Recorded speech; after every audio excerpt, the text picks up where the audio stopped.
Muy buenas tardes a todos y todas. Me da mucho gusto que estén por acá. Vamos rápidamente a continuar la parte de los derechos y terminar la parte de los derechos hoy de todas, porque necesitamos avanzar en la organicidad del Estado mexicano, que vamos a dedicar las otras clases a la organicidad del Estado mexicano. Entonces, miren, déjenme cerrar las cosas de filosofía que tengo abierta por acá. Es que como está convirtiendo la grabación de la clase anterior, la computadora se pone un poquito lenta.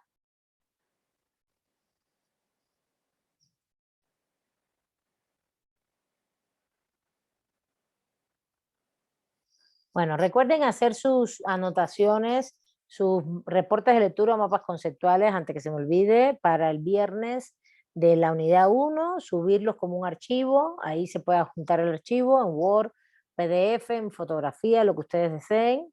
Es un solo archivo, tienen que hacer un solo archivo y subirlo todo. Y la 2 ya tienen después un poco más para hacer el examen, lo que hemos visto hasta ahora. Terminando ese examen voy a poner otro que tiene que ver con todos los derechos que hemos visto, con sistema económico y con todos estos derechos de debido proceso penal, sistema económico y derecho de los pueblos indígenas. Todo lo que resta del capítulo 1, pero en esos derechos voy a agregar también la parte política, los derechos políticos y los derechos de los trabajadores, es decir, va bastante contenido. Yo les recomiendo, sinceramente, que se pongan a leer la Constitución.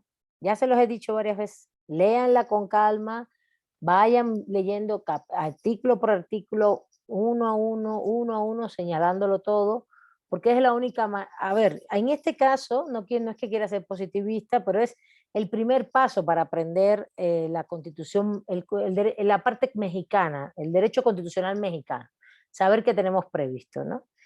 Y las clases son cortas. Este curso es un curso realmente que en materia de extensión normal de semanas, nunca da tiempo, nunca.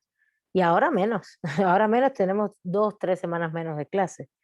Hemos tenido este curso y el anterior. Entonces, lo que hicieron fue compensar, quitar 2 semanas de clase al curso anterior y como realmente empezamos un mes antes, le quitaron ahora 2 semanas de clase a este. Entonces, bueno, si no, 2, no, 3 a cada curso nos han quitado. Pero bueno, tampoco es grave, vamos a dar todo el contenido de manera general, lo que hemos sido específicos en la parte fundamental de los derechos, esas sí se las van a llevar con mucha profundidad, y la parte de la organicidad del Estado sí se las voy a dar más general, porque nos van a quedar 4 clases, nos van a quedar, entonces en esas 4 clases les voy a dar los puntos más importantes, ¿no? Si me entienden, no, tampoco es grave, ¿no? Lo que quiero decir es que no es grave. De todas maneras, toda la organicidad del Estado mexicano la tienen que ver después en derecho administrativo, justamente, ¿no? Y en otras materias, entonces no, y en otras materias, no solo administrativo, por tanto ustedes van a seguir viendo estos temas. Bueno, vamos rápidamente, voy a ir muy rápidamente. Estábamos viendo el artículo 16. En el artículo 16 constitucional, esto, a partir de ahí hasta el artículo 25, eh, es todo debido proceso penal, justamente. Excepto el 24, que es la libertad por convicciones éticas de conciencia y religión, pero tiene que ver también con el ámbito penal. Para mí es una barbaridad la regulación jurídica desde el punto de vista barroca, ¿no? Es barroco, es súper amplio.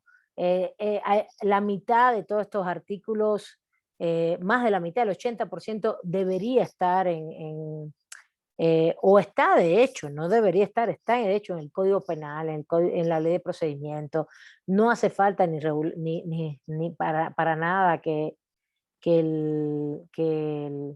esté previsto en la Constitución, pero bueno, es una Constitución que tiene más de 100 años, que se ha ido construyendo y que cada vez que se le hacen reformas se especifican más muchos temas. producto de las propias contradicciones políticas, etcétera, y de las propias intenciones de que esto quede bien regulado, bien establecido. Entonces tampoco a mí me molesta. Yo la leo, la subrayo y digo, uy, qué larga Constitución, es larguísima. Pero bueno, me gustaría que más que sean normas adjetivas, que es como se le llama a esto, de procedimientos específicos que te estén diciendo la cantidad de horas en el MP, la cantidad de horas en el no sé, me gustaría que fuera más de principios, ¿no? Principios, y que fueran explicados los principios para que fueran aplicados, ¿no? O no otra cosa. ¿Qué tenemos? Tenemos, por supuesto, ya vimos una gran parte del artículo 16, pero les voy a resumir muy rápido los artículos. Bueno, uno que no nos pueden, a nosotros no nos puede parar ninguna autoridad, como ya dije la clase pasada, ni en nuestra persona, ni en nuestra familia, ni venir a nuestro municipio, a domicilio, ni tampoco en nuestras propiedades, sin un documento de una autoridad competente, ¿no? Que puede ser un juez o puede ser el MP o puede ser la autoridad que sea, desde el punto de vista penal, que traiga una orden con respecto a algo. Eso es un tema. A partir de ahí vimos los datos personales, justamente cómo nuestros datos personales deben estar protegidos, están justamente en el 16 porque tiene que ver sobre todo con antecedentes penales y estas cuestiones, pero esto es mucho más amplio que lo penal. Abarca todo, lo que es Internet hoy y cómo hoy tú puedes hacer cuestiones. Ya todo esto lo expliqué, no quisiera volver sobre ello. Tampoco podemos ser aprendidos, es decir, privados de la libertad si no es por una orden de autoridad judicial con una denuncia. Y después vienen todos estos párrafos que tienen que ver con este proceso en el cual, bueno, que si hay flagrancia, nos puede tomar cualquier persona, nos puede tomar preso y llevar ante la autoridad si estás cometiendo un delito o instantes después de haberlo cometido, que el juez en ese caso tiene que dictaminar enseguida la detención, si procede que te detengan o que te pongan en libertad, que si es un caso urgente, los ministerios públicos pueden en un momento determinado dictar, fundando y motivando con mucha claridad que te puedan, que puedas ir a prisión provisional porque no, es un caso urgente, no sé, el supuestamente acusado se va a escapar, se va a ir en fuga, entonces no puedes acudir a una autoridad judicial en ese momento y lo puedes hacer. El tema del arraigo, que lo expliqué, ya dije que era una norma inconstitucional, pero que la Suprema Corte,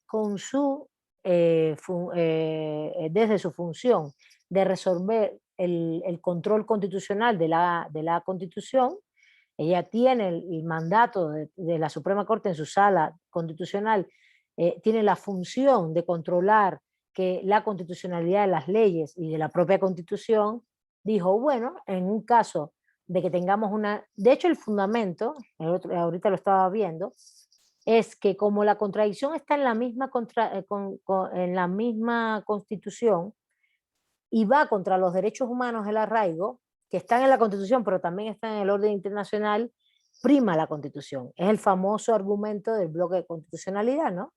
Si hay en la Constitución una argumentación que puede entrar en contradicción con los tratados internacionales de derechos humanos, prima la Constitución. Eso fue lo que dijeron. Recuerden que el arraigo es una figura donde el juez sí la tienes que pedir ante autoridad judicial, pero lo que hay es un pedido del MP para que estés 40 días justamente sometido a investigación, con privado de tu libertad. Y el problema está aquí, que, bueno, y alegan que esto puede aumentarse a 80 días si no si las causas por las cuales estás en esa investigación no han podido ser solventadas. Recuerden que lo importante de esto es que se supone que es para delincuencia organizada, pero que ya, como comenté la clase pasada, también ha sido utilizada para líderes de movimientos sociales. Porque el concepto de delincuencia organizada puede ser equiparado porque es grupos de personas haciendo supuestamente actuando delictivamente, pero el supuestamente lo tienes que probar, porque entonces lo que lo pruebas, la gente va presa. esto es muy importante porque todo, miren, todo el tema del proceso penal es esto, es en qué momento te pueden a ti comenzar un proceso penal, es el debido proceso penal. ¿Cuáles son las garantías que tú tienes en ese momento inicial, antes de que entre el abogado a tener antes que te radiquen el famoso auto donde explican que estás acusado de tal delito? Ahí hay un momento inicial. En ese momento inicial está ocurriendo todo esto. El arraigo, el proceso de todo esto de que si te pueden ir a ver o no ir a ver, que si tienes el proceso de investigación, esta fase. Después viene el proceso en el cual ya te radica un auto ante un juez y te dicen, usted está siendo acusado por el delito tal, por los hechos tales, ocurridos de tal manera, en tal lugar, en tal forma. Y ya tienen que tener un documento donde esto lo digan con mucha claridad. Entonces, ¿qué es lo que pasa con el tema del arraigo? Es que regularmente no tienen esas pruebas ni esa investigación del todo hecha y piden esta figura para hacer esa investigación. No obstante, es violatoria de derechos humanos, porque se supone que si ya a ti te van a, a privar de la libertad, es porque tiene muchos elementos. Lo que pasa es, esto se usa para los movimientos sociales, parte de la reforma de justicia penal esta, que Estados Unidos también tuvo una participación muy fuerte, no en México, en toda América Latina, le interesa mucho a Estados Unidos que estas figuras estén, porque Estados Unidos alega varias cosas, alega delincuencia organizada, alega corrupción, y alega impunidad, y alega que la inseguridad de los países de América Latina provoca inseguridad en su país. Entonces, claro, ellos también provocan la inseguridad de nosotros, ¿no? Ellos compran las armas, consumen las drogas, etcétera, etcétera. Y además nos meten las armas en nuestros territorios, ¿no? Además de que se mete su seguridad interior en nuestros territorios, sus órganos de seguridad en nuestros, digo, no solo México, toda América Latina. Entonces, para mí, esto es una institución muy controversial, que hay que tener mucho cuidado y que tiene muchos raseros políticos, geopolíticos, continentales, y por supuesto políticos internos, porque bajo este ámbito de investigación se llevan a los líderes sociales encantados de la vida, de todos los movimientos ¿de qué tipo? Movimientos indígenas, movimientos campesinos, todos nuestros movimientos sociales, ¿no? Entonces, por eso ha sido tan criticada, pero ahí está, y la Suprema Corte la avaló. Entonces, después de este proceso de investigación viene ya, una vez que a ti te radican el auto, vienen todos los derechos procesales a partir de que te radican el auto, de que tú estás siendo investigado por un delito. Y ahí viene, bueno, el MP nada más que te puede retener 48 horas, a partir de las 48 horas, si no tiene todo bien los argumentos y todos los hechos y todas las cuestiones que tiene que hacer para erradicar el auto, puede prorrogar 48 horas más, y ahí ya está el abogado. Antes, en ese proceso de investigación de delincuencia organizada, no, aquí es donde está el abogado, justamente cuando empiezan a erradicar el auto, cuando te retienen, y empiezan a erradicar. El abogado al final se presenta, porque en México existe un amparo, uno de los amparos, bueno, todo el mundo le dice el amparo habeas corpus, pero es un recurso de derechos humanos, que es que tú, si a ti te retienen físicamente, cualquier autoridad, tú puedes presentar un amparo habeas corpus, y el amparo habeas corpus implica que que la autoridad te tiene que presentar ante quien lo presentó, en este caso es un abogado, y la familia a la persona para ver que no tenga signos de tortura, que esté vivo, que no tenga ningún problema, ¿no? Y pues es histórica esta institución, surgió en 1600, si mal no recuerdo, creo que el 39 o el 47, en esa década en la Inglaterra, cuando la Revolución Gloriosa. En esos años, y el famoso Act de habeas corpus, ¿no? ¿Qué quiere decir esto que les comento? Es un recurso, es una garantía. Si te meten preso o presa y tú no sabes ni en qué MP estás, ni en qué reclusorio estás, ni qué te han hecho contigo, tú ante un juez invocas este tipo de recurso, que es el de habeas corpus, y tiene que salir de donde está la persona. ¿Está bien? Bueno, entonces, seguimos. A partir de aquí empieza lo del auto, ¿no? Entonces, todo el artículo 10, del 16 en adelante tiene todos los elementos que tienen que ver con ese procedimiento penal, ¿no?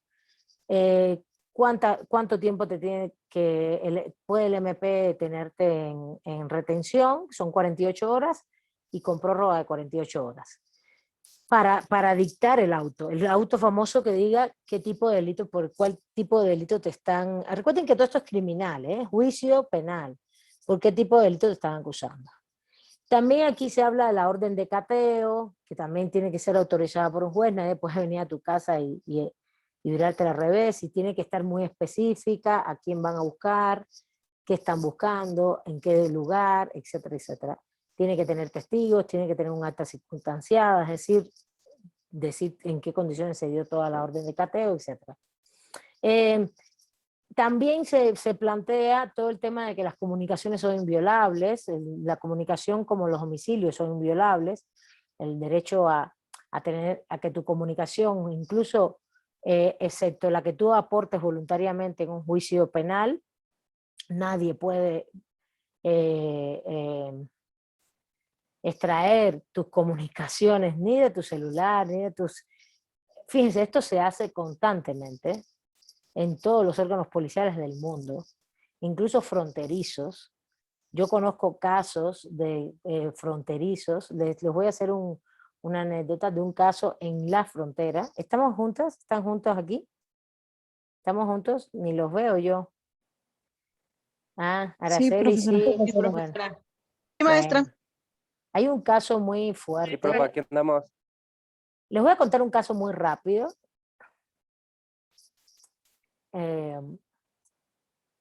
Bueno, a ver, les voy a terminar el derecho. El derecho tiene que ver con que ninguna comunicación puede ser violada, a no ser que tú la puedas aportar voluntariamente. Eh, eh, y de hecho, esta aportación voluntaria que tú hagas de una comunicación porque aporte pruebas a un juicio penal, no pueden violar la confidencialidad que implique la norma jurídica. La norma jurídica, por ejemplo, hay personas que son militares o de determinados sectores que hay cosas que no pueden decir. Entonces, a eso tiene que ver con la confidencialidad establecida en la ley. Que si te van a intervenir tus comunicaciones, tiene que ser que un juez federal te diga y exprese específicamente que te van a intervenir las comunicaciones, tiene que dar la orden. Y además eso tiene que estar muy bien trazado, qué tipo de intervención, a quién, cuánto tiempo, etcétera. Que no puede ser en materia electoral, ni fiscal, ni mercantil, ni civil, ni laboral, ni administrativo. Ni mucho menos la relación entre un defendido y un defensor, tampoco. Entonces, hasta ahí es el tema justamente de las comunicaciones. Ahora les voy a hacer una anécdota. Me dice Jessica por acá que sí interviene. Sí, está previsto en la Constitución y está previsto en el proceso, pero tienes que tener autorización judicial y una motivación clara para hacerlo, Jessica. No es así que el juez valora todo esto, la motivación, el que sea clara, que la intervención en comunicaciones, que es como se llama en general, porque no solo celular, puede ser correo electrónico, etcétera, etcétera, esté fundamentada al punto que sea necesario porque hay unas comisiones de delitos atrás, ¿no? Yo creo que no es que no lo deban hacer, el tema es que esté bien fundamentado, bien autorizado judicialmente, pero por eso también tenemos que tener un sistema judicial no impune y no corrupto, ¿no? Porque es muy complicado esto. Bueno, también otros elementos del artículo 16 establecen las medidas cautelares, cuándo se pueden aplicar o no, es decir, la prisión preventiva, todo tipo de medidas cautelares, ¿no? Providencias precautorias, las técnicas de investigación, y que todo esto tiene que estar por escrito en el procedimiento. Todo esto debería estar en la ley de procedimiento, no tiene que estar en la Constitución. Son demasiados detalles. Todo esto tiene que estar por escrito, tiene que haber un control judicial, tiene que haber un registro. También se habla de esta parte, por ejemplo, que también no conocemos tanto, que es cuando las autoridades administrativas vienen a una casa y te pueden pedir documentos fiscales. Bueno, si es una autoridad administrativa, sobre todo documentos fiscales, una autoridad sanitaria, por ejemplo, yo creo, ahora en pandemia, o cuando, por ejemplo, que haya una pandemia vinculada al dengue, por ejemplo, que es de mosquitos y estén inspeccionando las casas, los lugares que no haya estancamientos de agua. Eso es válido y lo pueden hacer. Y en situaciones de excepcionalidad de salud, claro, te pueden tocar la casa y tú debes dejar a la persona pasar y que inspeccione. Y si no lo haces, te pueden poner una multa.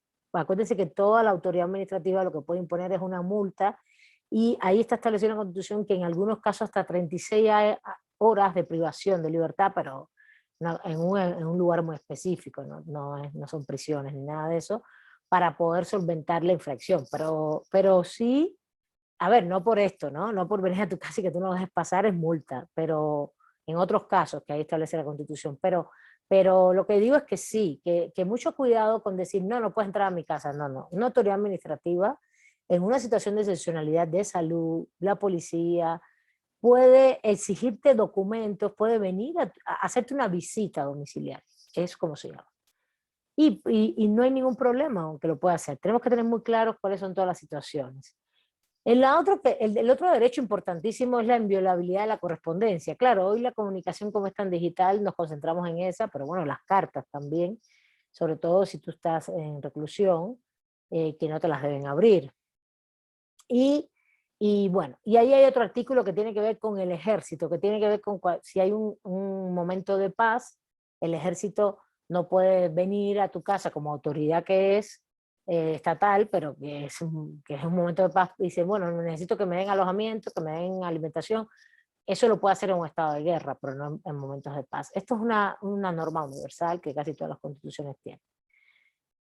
El artículo, a ver, ¿alguien leyó la Constitución? Porque estoy yo aquí relatando la Constitución, pero ustedes son los que deberían relatar la Constitución. ¿Alguien la leyó? ¿Leyó todos los artículos que les pedí hasta el artículo 25?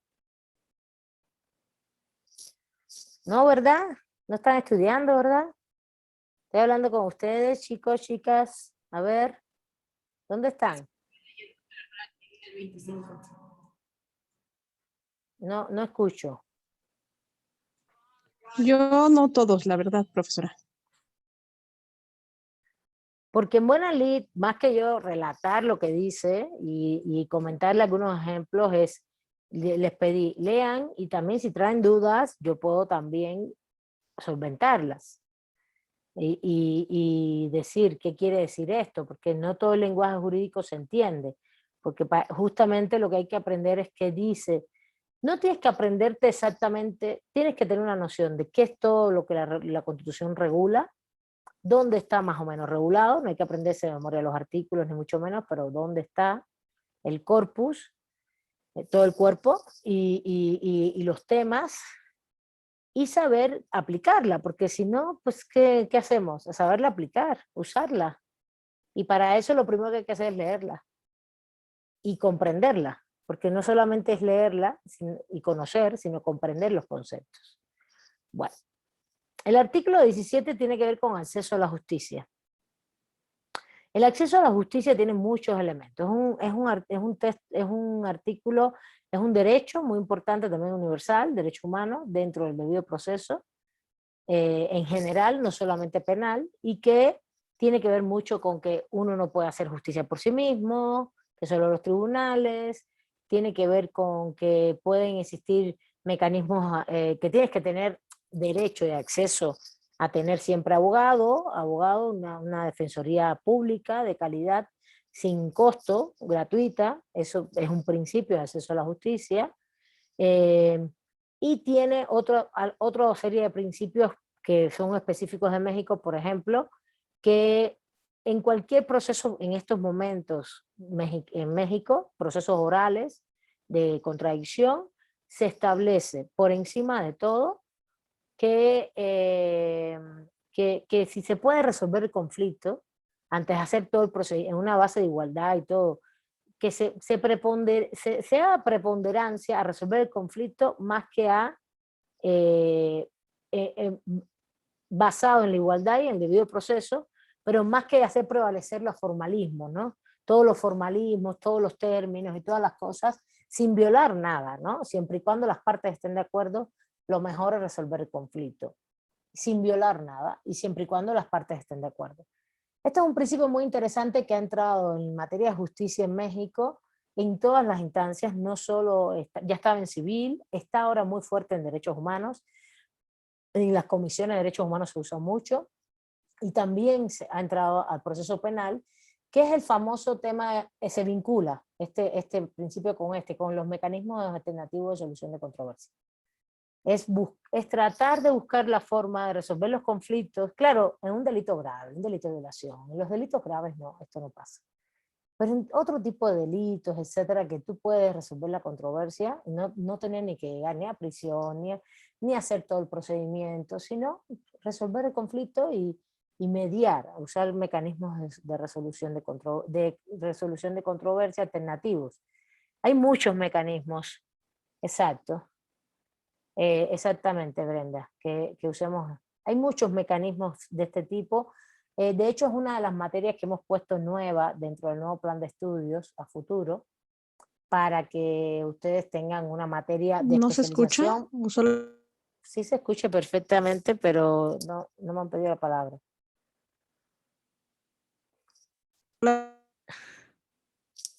A ver, María de los Ángeles, ¿querías comentar algo?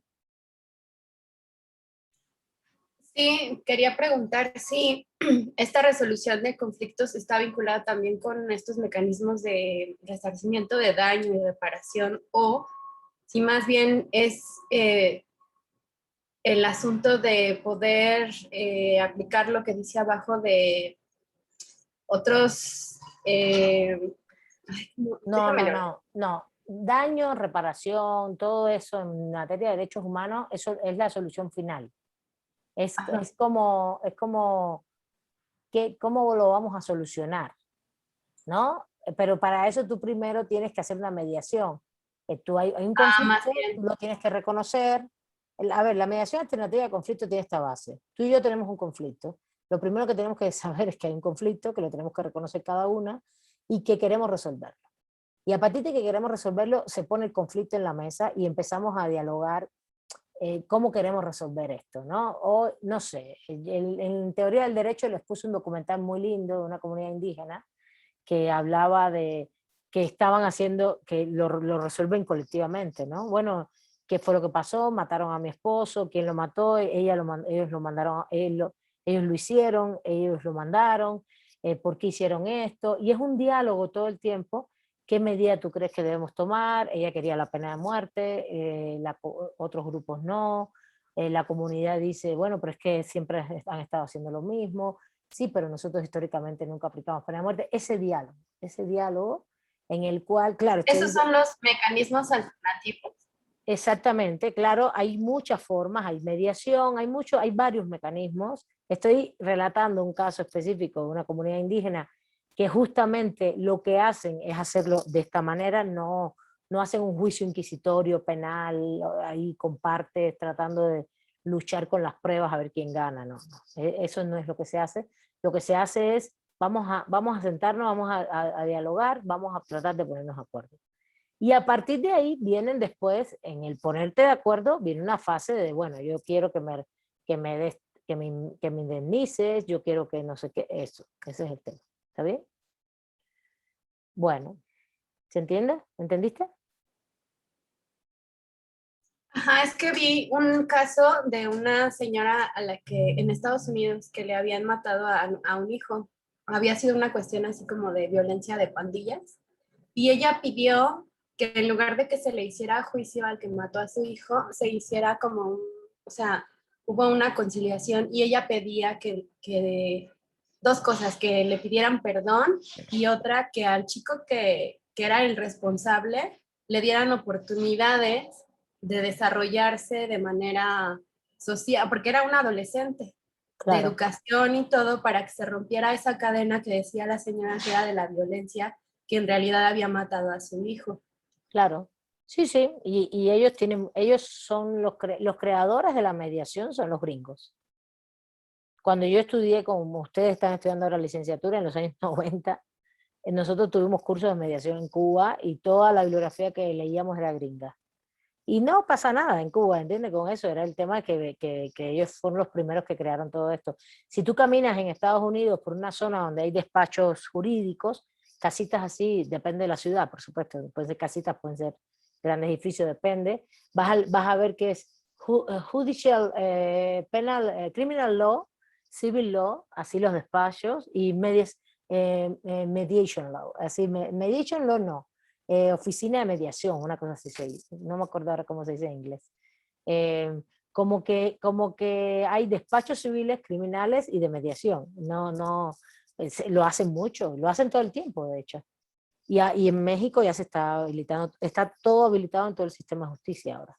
Y es muy importante porque es que es insostenible pensar que las prisiones te van a resolver los problemas. Eso es una falacia, eso es una falacia. Es una falacia, eso no va a resolver los problemas. Entonces, claro, las partes tienen que estar de acuerdo, se tienen que dar una serie de condiciones, tiene que haber mucho diálogo, y en todo ese diálogo, en todo esto, viene el final, reparación del daño, indemnización, perdón público, todo lo que tenga que ver, y también alguna sanción. Las mediaciones para delitos graves no funcionan, no están establecidas, ¿no? Bueno, seguimos, que tenemos mucho que ver. Acuérdense que nadie puede estar privado de la libertad por deudas. Esto es un principio que es muy viejo en el derecho penal, es muy antiguo, como es muy antiguo la Constitución mexicana, como tiene que ver con toda la Constitución. Luego entonces, si tú después que culminas por ejemplo, tu sanción, no pudiste pagar honorarios, no pudiste pagar determinadas cosas, la privación de libertad no se puede supeditar a eso, ¿no? Tienen que buscar otras formas y tú tienes que salir. La libertad está por encima de cualquier tema patrimonial, ¿no? Bueno, el artículo 18 tiene que ver justamente con las penas privativas de libertad, como les decía, la prisión preventiva, también el sistema penitenciario, que implica el sistema penitenciario, los derechos humanos, que hay un sistema para adolescentes, que también este tema de los traslados de reclusos si son extranjeros y están penados a un lugar diferente a donde nacieron y quieren irse a sus países, el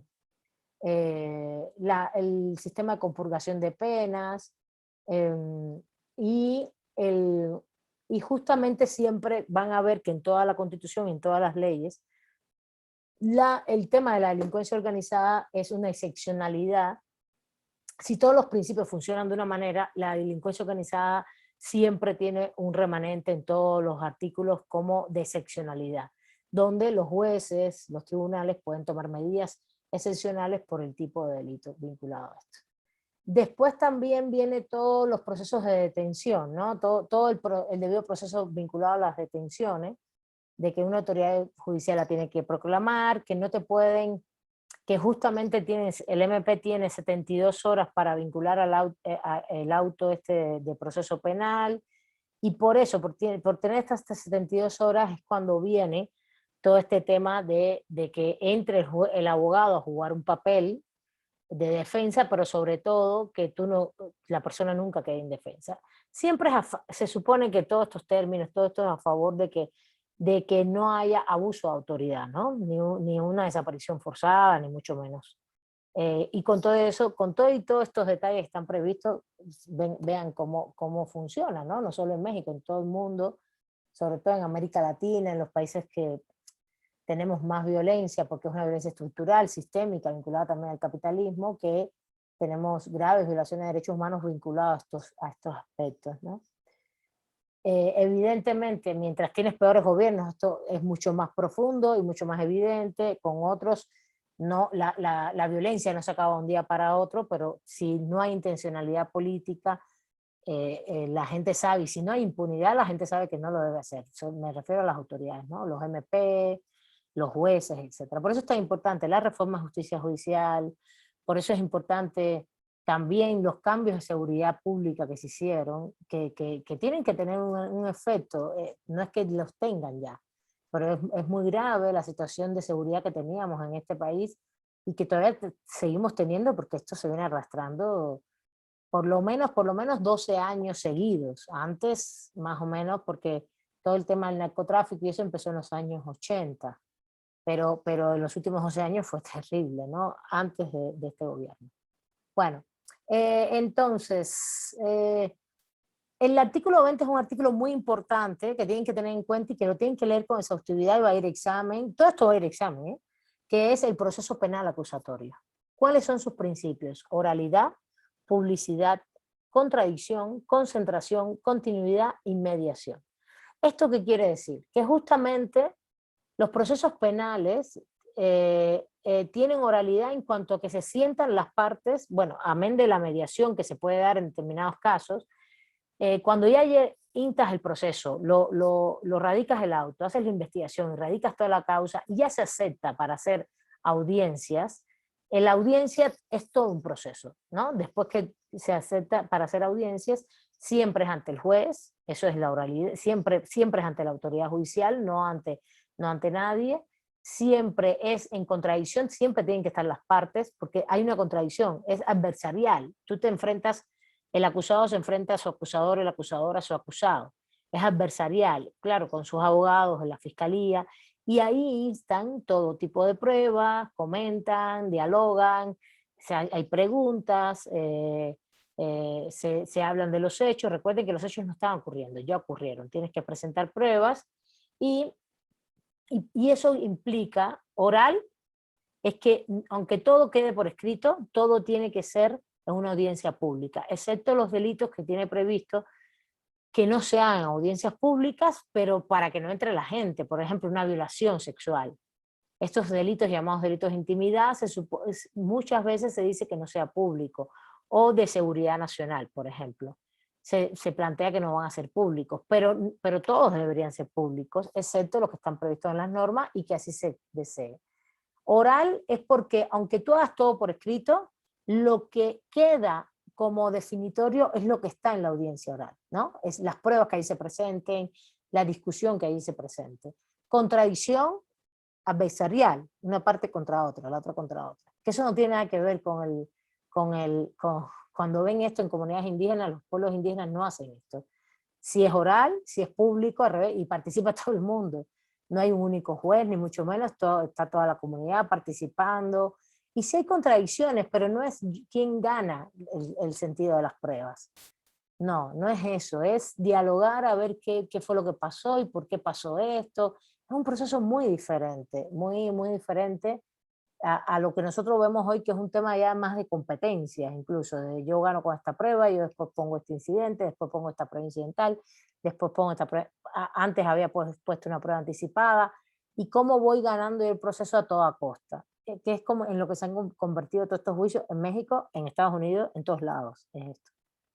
Concentración es que el juicio se hace concentrado, de una vez empieza por la radicación, se hacen todos los procesos de pruebas, etcétera, etcétera, de audiencias orales y se dicta sentencia. Tú no puedes fragmentar así, se concentra, se trata de hacer de una sola vez y eso también implica la continuidad, de llevar a cabo, de no interrumpirlo, etcétera, etcétera. Y que sea inmediato es un principio que está en la Constitución que tiene que ver con la rapidez de los juicios, que si son de menos de 2 años de privación de libertad, se haga en los 4 meses siguientes, si es de más de 2 años, se haga 1 año, en fin. Esto es un problema en el sistema penitenciario mexicano y en el sistema judicial, porque esto no se cumple nunca, pero bueno. Bueno, ahí están todos los principios explicados, los tienen que leer. Ahí también, de hecho, primero se habla de cómo se resuelve el proceso, después de los derechos de las personas imputadas y después de los derechos de las víctimas. Tienen que leerlo con mucho detalle porque es muy importante que sepamos cómo son los juicios exactamente. Como dice Alessandra, los derechos de las personas imputadas y de la víctima. Cómo son los juicios orales hoy, que aquí están establecidos, y después vamos a la legislación penal. El artículo 21 ya tiene que ver justamente con la investigación de los delitos por el Ministerio Público, cómo se hace, por las policías, qué términos, que el MP es el que hace la acción penal, ejerce la acción penal, eso es mundial, todas las fiscalías son las que ejercen la acción penal, la representación del Estado, y que los tribunales son los que dictan sentencia, ¿no? Esto es un principio bastante, vamos a decir, universal.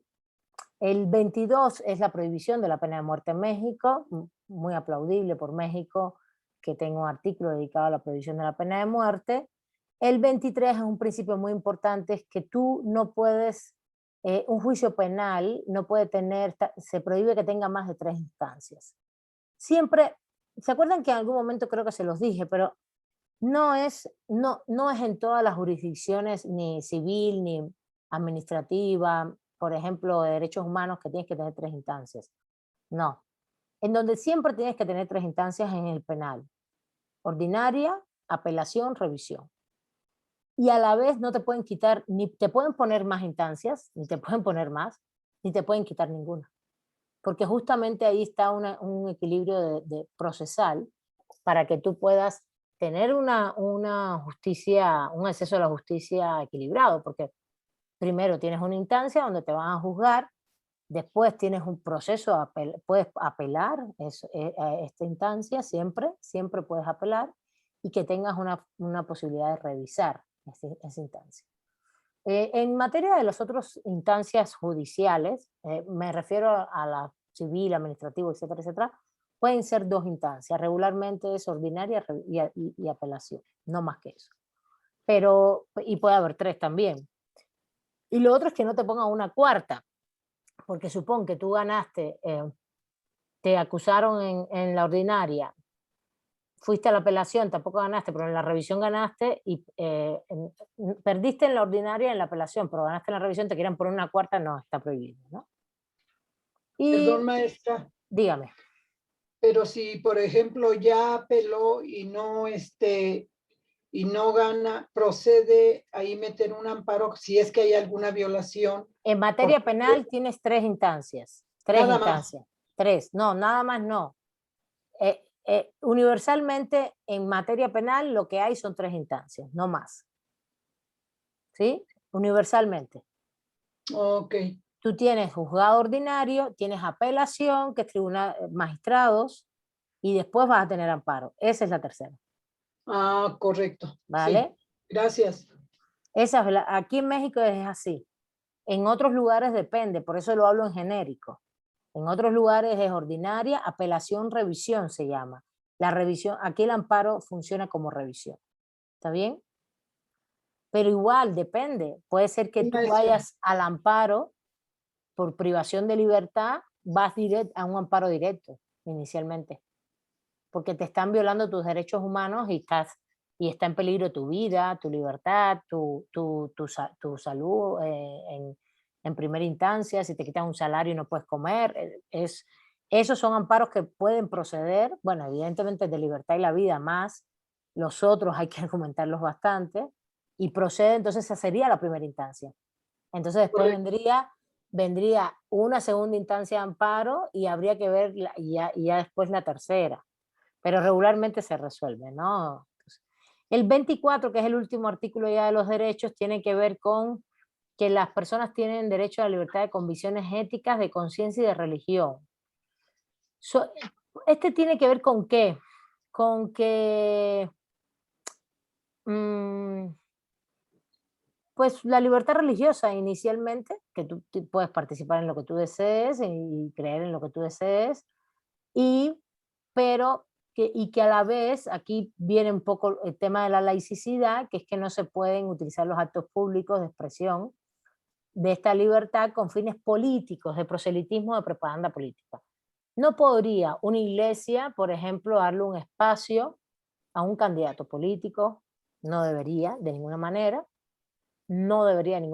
porque está prohibido, este es el tema de la laicidad, está prohibido, primero el Estado es laico, no promueve ninguna religión, por un lado, ese es un concepto que está en los artículos 30, ni apoya ninguna, sino respeta la libertad religiosa, pero tampoco el sector religioso puede meterse en la política. No puede, no debe, no puede, lo tiene prohibido, ¿no? Entonces, esto es bastante importante porque esto es parte de la esencia de la laicidad del Estado mexicano, que se viene discutiendo desde el siglo XIX. Bueno, del 25, el artículo... Profesora, ¿sería un delito? No, habría que ¿Sería un ver, delito que no, no, metan? no, no, no, no, no. Habría que ver en el Código Penal, habría que ver en el Código Penal cómo está establecido esto, qué tipo de, a ver, esta libertad incluye el derecho de participar individual o colectivamente, tanto en público como en privado, en las ceremonias, devociones o actos de culto respectivos, siempre que no constituyan un delito o falta penados por la ley. Por ejemplo, voy a poner un ejemplo para que vean, las religiones, una religión que tenga como parte de sus costumbres sacrificar animales en sus ceremonias. Y tú tienes una ley que dice que no se puede cometer este tipo de sacrificios sin un fin de utilidad pública o de beneficio del animal. El animal está enfermo y lo debe sacrificar para que no sufra, ¿no? Por ejemplo. O hay una pandemia. Temas de salud del animal o de salud pública, ¿no? Por ejemplo, la fiebre porcina, ¿no? Tienes que matar a todos los cerdos porque al final esto lo que va a generar es incluso una transmisión de un virus que puede llegar a los seres humanos. Cosas así. No sé si la fiebre porcina llega a los seres humanos, pero estoy poniendo ejemplos. Todo esto implica que mates animales, que los puedas sacrificar, etcétera, pero siempre y cuando esté previsto en la norma, bien, pero porque lo hagas de manera que tenga que ver con un ritual religioso, por ejemplo, y eso esté prohibido, ahí hay un delito, ahí puede haber un delito, o una infracción administrativa, depende de lo que diga la ley. ¿Sí se entiende? Ese es un tema. Ahora, nadie podrá utilizar los actos públicos de expresión de esta libertad con fines políticos, de proselitismo o de propaganda política. Es decir, si ustedes van a la iglesia el domingo y el padre está diciendo voten por fulano, voten por mengano, no lo puede hacer. Está prohibido en la Constitución. Y entonces ahí lo que dice es que el Congreso, si bien el Estado no puede dictar ninguna ley que vaya contra ninguna religión, los actos religiosos se hacen en los templos y los que se celebren fuera tienen que estar sujetos a las leyes. No, habría que ver cuál es la legislación reglamentaria acá en materia en derecho penal, si hay algún delito, yo no lo sé, no lo creo realmente. No podemos estar metiendo preso a la gente por esto. Puede ser que haya alguna infracción administrativa, eso puede ser, no lo sé, y puede ser que en materia de las leyes, de la ley que tenga que ver con las organizaciones religiosas, etcétera, como estén constituidas, podría haber alguna infracción allí, pero no mucho más que eso. No lo sé, pero no lo Sí, creo. gracias. Hay que tener mucho cuidado. En derecho nos gusta mucho meter preso a la gente. Ten cuidado con eso. Tenemos ese ánimo. No lo digo por ti, corazón, pero a veces tenemos mucho ese ánimo. Bueno, artículo 25 hasta, te lo tienen que leer porque la próxima clase lo tenemos que ver en muy rapidito y les voy a hacer preguntas. ¿Qué quiere decir esto? ¿Qué quiere decir lo otro? ¿Qué quiere decir lo otro? En 20 minutos. Y voy rápidamente a los derechos políticos. Los artículos, adelante María, en lo que yo busco aquí en la Constitución.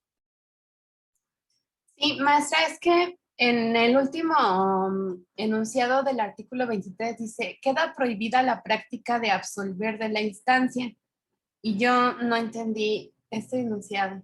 Eso fue lo que expliqué hace rato. Absolver la instancia es quitarte una instancia.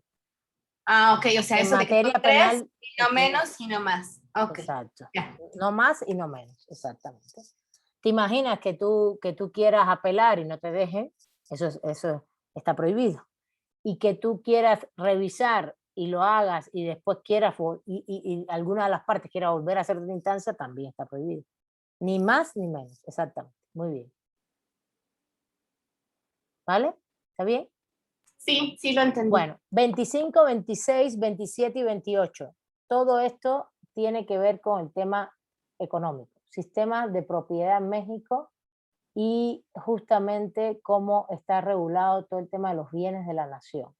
Lo vamos a ver en específico porque no quiero verlo con derechos humanos. ¿Está en el capítulo de derechos humanos? Sí, pero alegando mi alegato de teórico que los derechos patrimoniales no son derechos humanos, vamos a verlo como bienes de la nación de manera general y la parte de propiedad en específica y cómo funciona esto, sobre todo porque más bien son los artículos económicos. ¿no? Del sistema económico del país.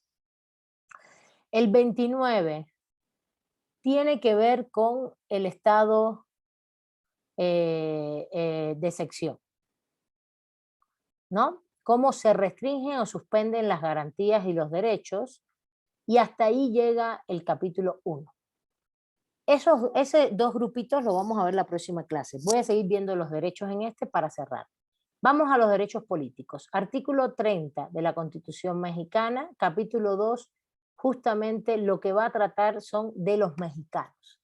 ¿Qué estamos tratando a partir de aquí? De hecho, tienen una lectura por hacer que la van a hacer, como lo estoy vinculando a derechos, como derechos políticos, estoy haciendo un stand-by aquí, un salto. Pero sí tienen que leer el artículo de nacionalidad mexicana que les puse de Leonel Pérez Nieto, si mal no recuerdo, que está justo en las lecturas que vienen detrás de pueblos indígenas. Pero rápidamente lo que me interesa, más de este capítulo de los mexicanos, no es el de la nacionalidad, no vamos a ver la nacionalidad ahora. Aquí están establecidos quiénes pueden ser mexicanos por nacimiento, quiénes pueden ser mexicanos por naturalización, qué obligaciones tenemos los mexicanos, porque tenemos deberes también, y justamente el tema de, que es muy importante, esto lo vamos a volver a ver, lo voy a tocar con más exhaustividad para el tema de nacionalidad, pero lo que me interesa mucho es que veamos que aquí están establecidos los derechos políticos, no en el capítulo, en el capítulo 3 es de los extranjeros, en el capítulo 4, a ver, déjenme, sí, capítulo 2 de los mexicanos, capítulo 3 de los extranjeros, capítulo 4 de los ciudadanos mexicanos. Este es el punto, aquí es donde están establecidos los derechos políticos, y lo que está estableciendo es que los ciudadanos mexicanos, para ejercer su derecho al voto, tienen que haber, dice, son ciudadanos de la República los varones y mujeres que teniendo la calidad de mexicanos reúnan además los siguientes requisitos: 18 años y tener un modo honesto de vivir, ¿no? Esto es bastante, muy bonito, utópico, un valor, ¿no? Y a partir de aquí vienen todos los derechos políticos. Esto es muy importante, porque no están integrados en la primera parte y son parte de los derechos humanos. ¿Cuáles son nuestros derechos políticos? Votar en las elecciones, votar en las elecciones. Poder ser votados. Esto es muy importante porque son derechos universales que tenemos. Es verdad que estos derechos están condicionados a la edad, a que tengas 18 años, pero son derechos, los derechos políticos todos en todos los lugares están condicionados a la edad, a la mayoría de edad. Pero es votar, ser votado, poder participar en todos los tipos de procesos políticos, asociarnos individual y libremente para ejercer funciones políticas, y a partir de ahí,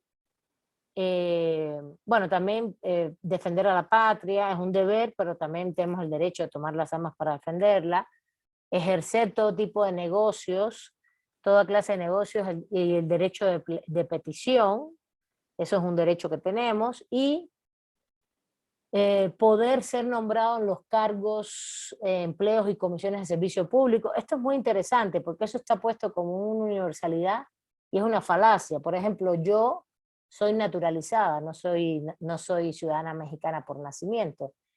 Y hay muchos cargos en México que yo no podría participar porque dice ciudadano mexicano por nacimiento.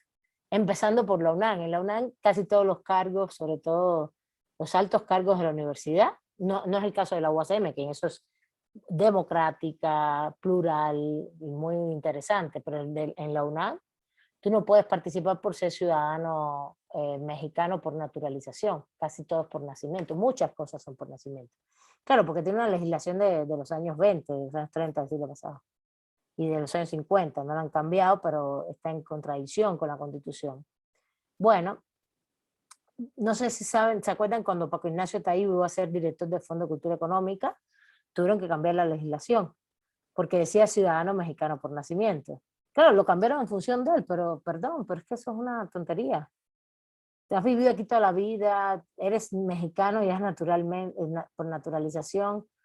Esto tiene una razón histórica, tiene que ver con la invasión francesa y todo eso, pero estamos en el 2021.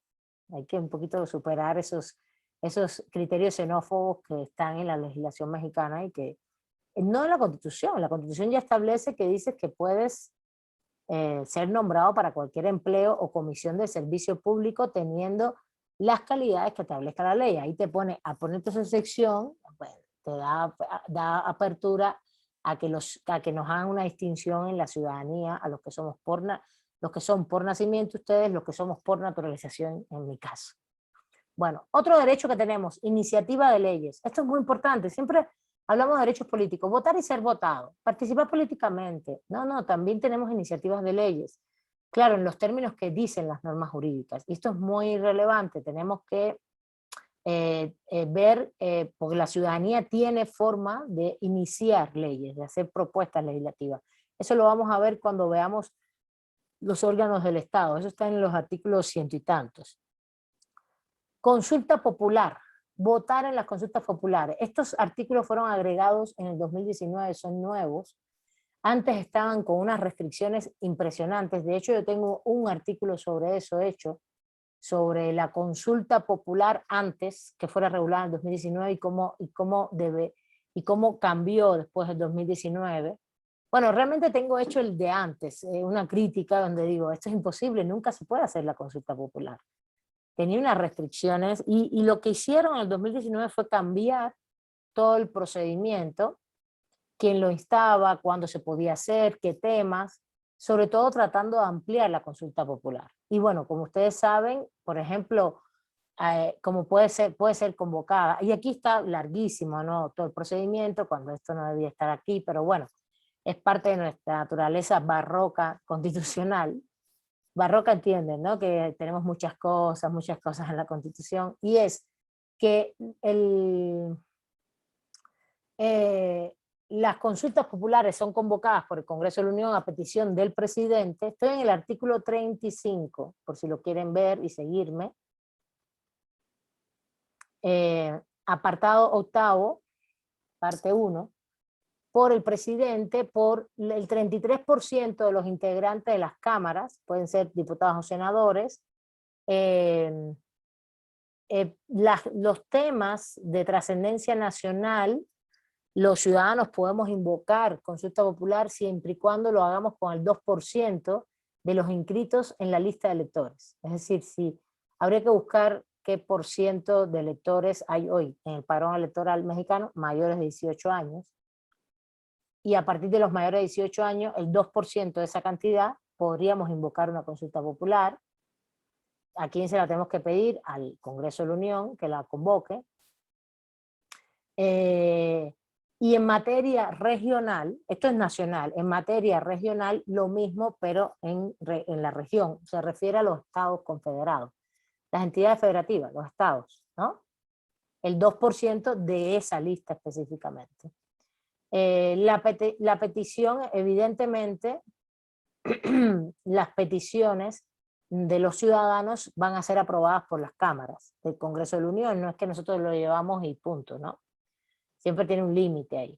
Bueno, ahí está todo el tema, en la consulta todo el tema del procedimiento, es muy interesante porque la consulta tiene varias características, como que se vuelve vinculante,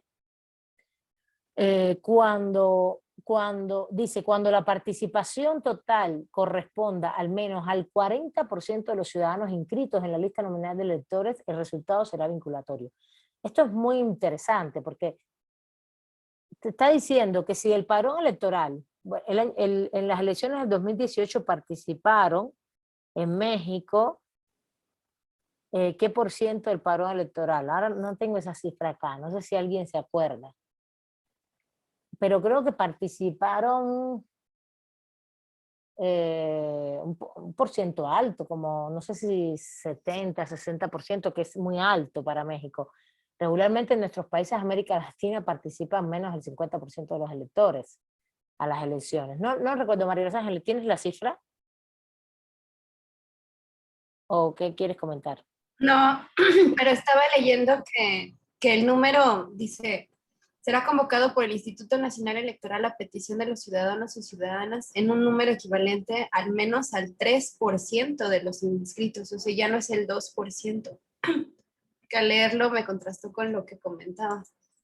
¿Estás leyendo la actual? Sí, Ah, espérame, porque yo... A ver, déjame ver ahora mismo una cosa. Porque puede ser... Pero yo no conozco que hayan hecho ninguna modificación en estos momentos. No hay modificación de ese artículo después de 2019. ¿Dónde lo estás leyendo? Ese artículo es de 2019. De hecho, todas esas modificaciones es de 2019. entonces voy a revisar la que bajé. No, Viene en la ley del 2016, maestra, eso. no, pero, Eso que está diciendo. pero este artículo está por encima de la ley. Por eso. Esto que Pero estoy ese viene en la diciendo, Constitución. por Ajá. eso, votar en la... Sí, 2019, sí, tengo la de este año también, no. No, lo está Más leyendo. actual. A ver, hay que tener mucho cuidado con eso porque justamente si el artículo fue modificado es para que realmente participáramos. Justamente ese fue el objetivo. Que pudiéramos participar, que tuviéramos más fuerza, que pudiéramos llegar a reunir, por ejemplo, las firmas. Se puede hacer, se puede hacer. Con un movimiento, desde un movimiento social, desde un movimiento político, se puede hacer.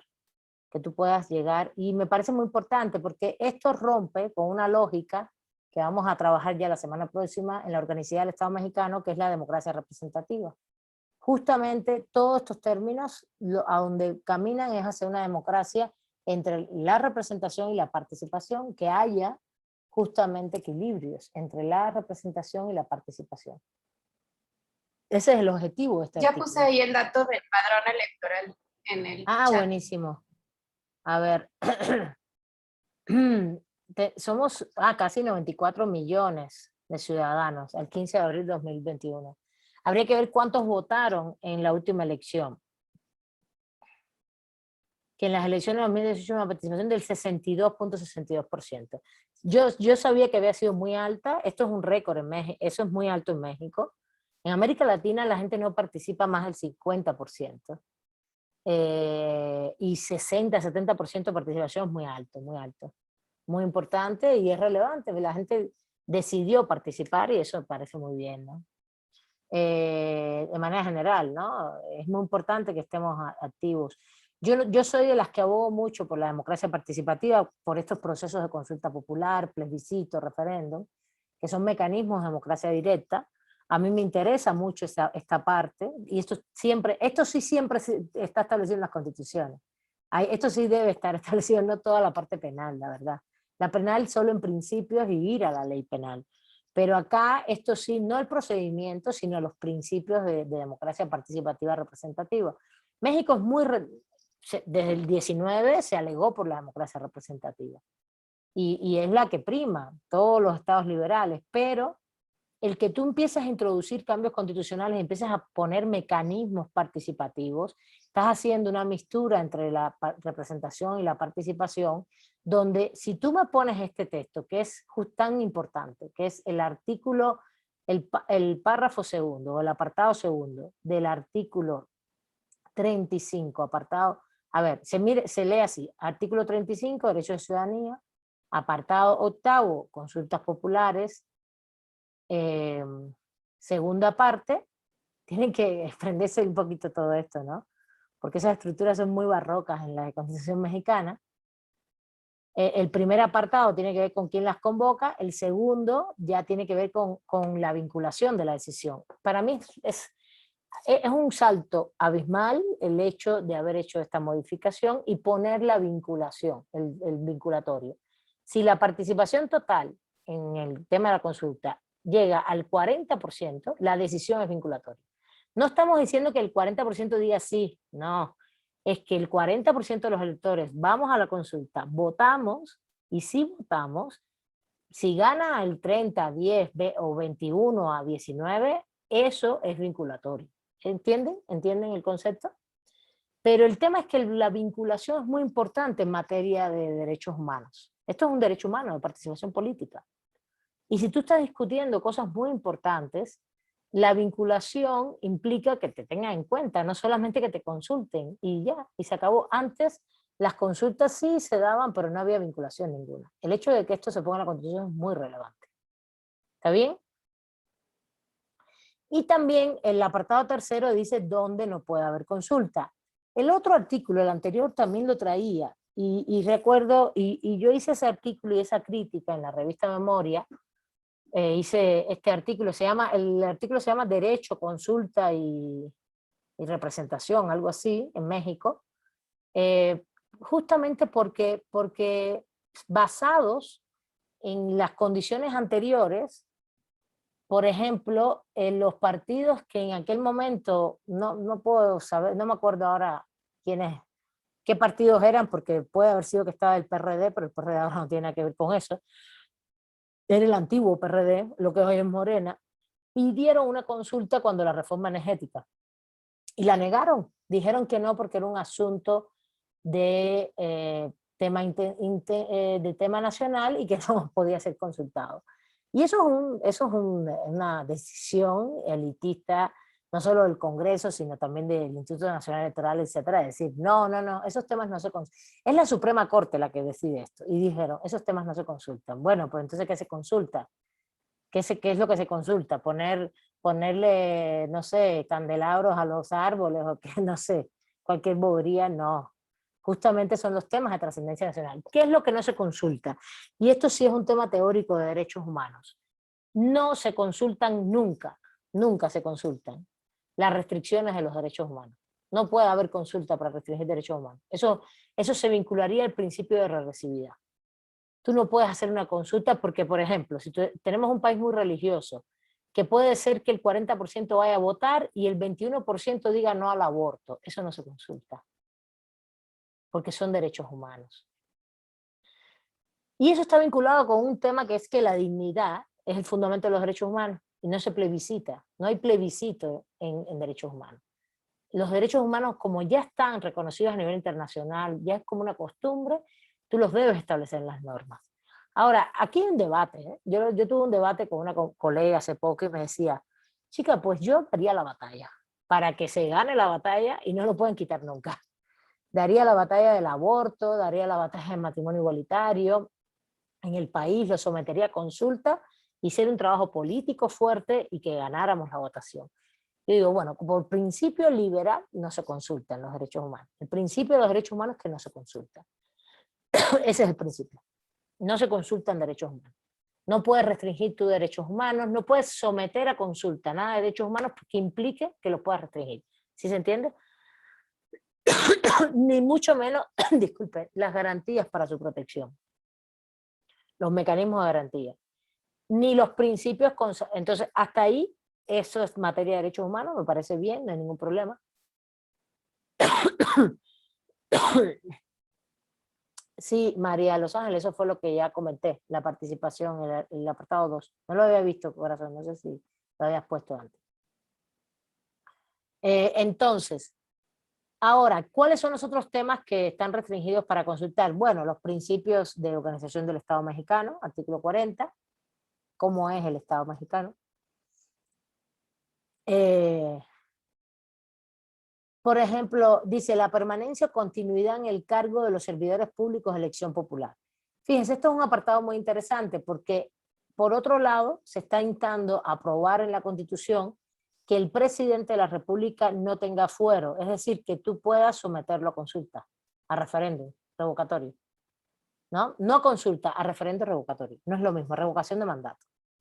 No es lo mismo que tú hagas un procedimiento, son procedimientos diferentes. La consulta popular es un mecanismo de democracia directa, y el revocatorio es un mecanismo también de democracia directa, pero son diferentes. La consulta implica consultarte algo donde si hay un 40% de electores participando, del total del padrón, si lo que gane es vinculatorio.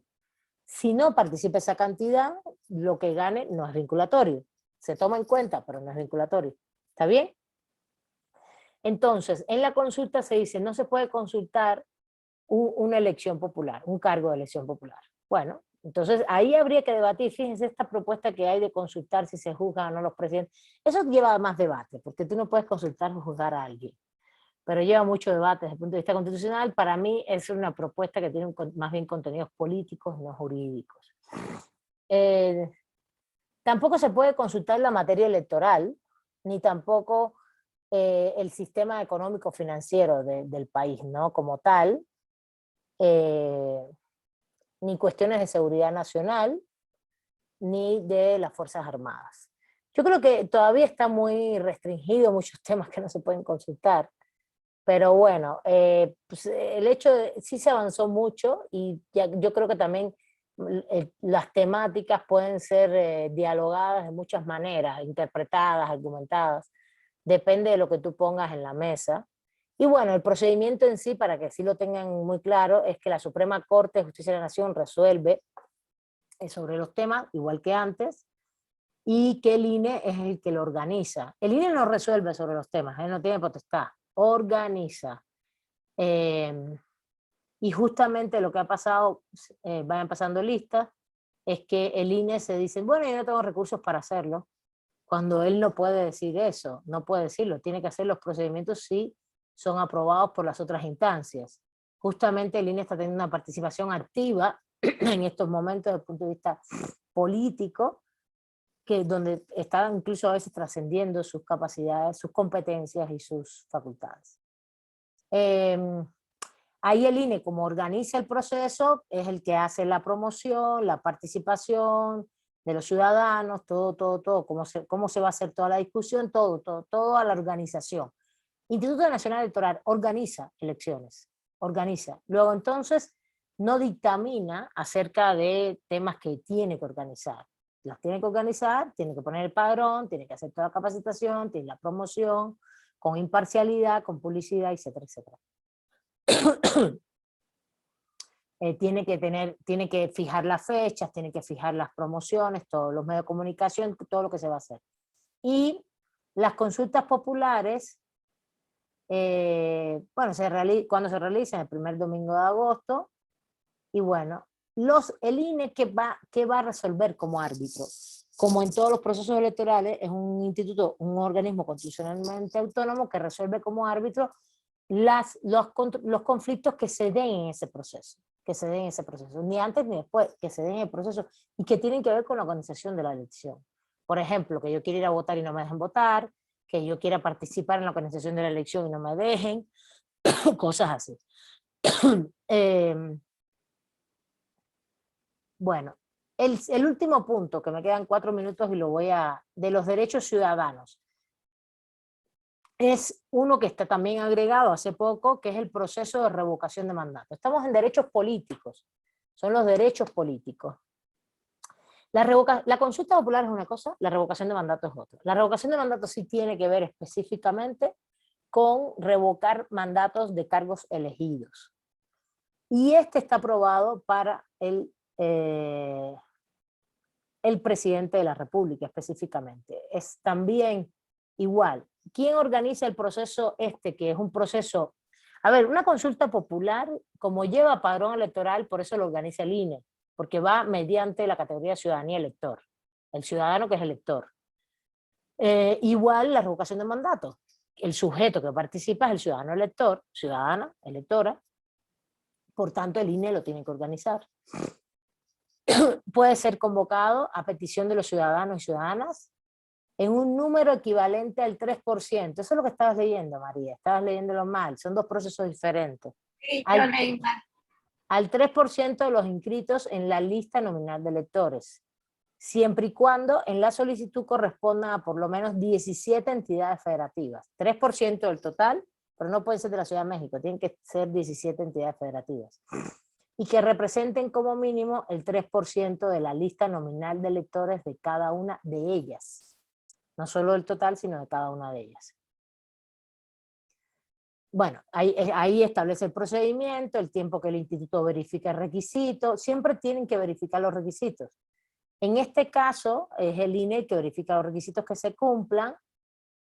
Y bueno, está todo el procedimiento, cómo se puede participar, cómo es la votación, que será libre, directa y secreta, cómo es la votación en las elecciones nuestras. Y para que el proceso de revocación de mandato sea válido, deberá haber una participación del 40% de las personas inscritas en la lista nominal de electores. La revocación de mandato solo procederá por mayoría absoluta. Para que el proceso sea válido, tiene que ir a votar más del 40% de la lista de electores. Y la revocación de mandato solo procederá por mayoría absoluta. Mayoría absoluta es si gana la revocación o no. Si gana o no gana, ¿sí? Hay mayoría absoluta, mayoría relativa, por eso se los voy a explicar en la próxima. Mayoría relativa y mayoría calificada. Son 3 tipos de mayoría en las votaciones. Eso también está en las votaciones del Congreso de la Unión, de las cámaras, depende de todo tipo de temáticas. La mayoría absoluta, la mayoría calificada siempre es, por ejemplo, en una cámara cuando se vota un tema que es de derechos humanos, o un tema que está previsto en la Constitución, que no puede ser mayoría absoluta relativa, y entonces ponen mayoría calificada 2/3 de la Cámara. Tiene que votar el Congreso, 2/3, o 2/3 de las cámaras del país. Eso es mayoría calificada, cualificada, así se llama. La mayoría absoluta y la mayoría relativa, una es tiene que ver con el 50% más 1, y otra tendría que ver con la cantidad que vote. Por ejemplo, si hay 10 personas para votar, 6 votaron a favor y 4 en contra, pues ganó el hecho de la mayoría relativa es la mayoría simple, es la famosa mayoría simple, ¿no? Que es la suma más alta de los votos emitidos. Esa es la mayoría relativa, la mayoría simple. Somos 10 votantes. Pongo a votación en este grupo, pongo a votación entre todos los miembros del grupo. Ahora somos 28. Ya se fueron algunos, un par. Yo someto a votación algo acá.